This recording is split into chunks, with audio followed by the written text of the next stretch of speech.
Luigi Mangione, who's accused of gunning down United Healthcare CEO Brian Thompson, is back in court this week.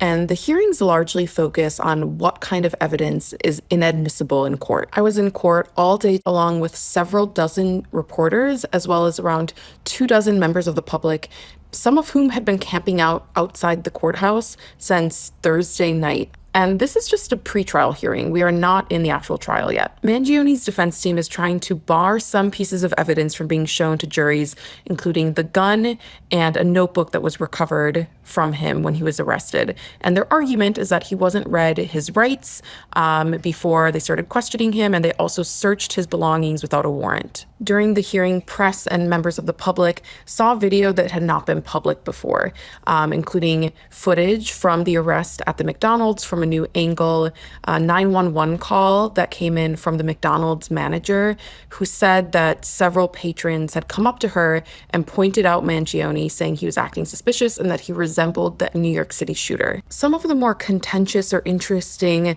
testimony came when both legal teams questioned two correctional officers who worked at the state prison that Mangione was held at in Pennsylvania. One said he had regular casual conversations with Mangione, talking about things like healthcare and their travels and book recommendations. But perhaps the most surprising and contentious allegation that was made was by the other correctional officer, who claimed that Mangione had volunteered the information that he had a 3D printed gun in a backpack, along with, quote, foreign currency. If you recall, the NYPD found a backpack in Central Park filled with Monopoly money. Another claim by one of the correctional officers was that Mangione and him discussed the public reception to the crime. That officer, Thomas Rivers, said that he told Mangione that from his perspective, traditional media was focusing on the crime of the killing of Brian Thompson, whereas many social media users were instead focused on the wrongdoings of the health insurance industry.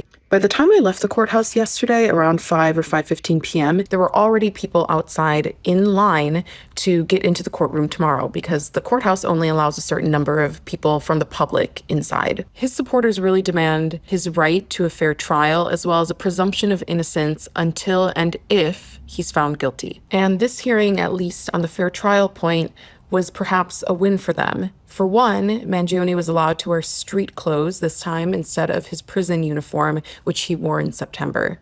His hands were also uncuffed so he could take notes and converse with his attorneys. I'll be back in court to continue covering this case, and you can follow all my coverage on theverge.com.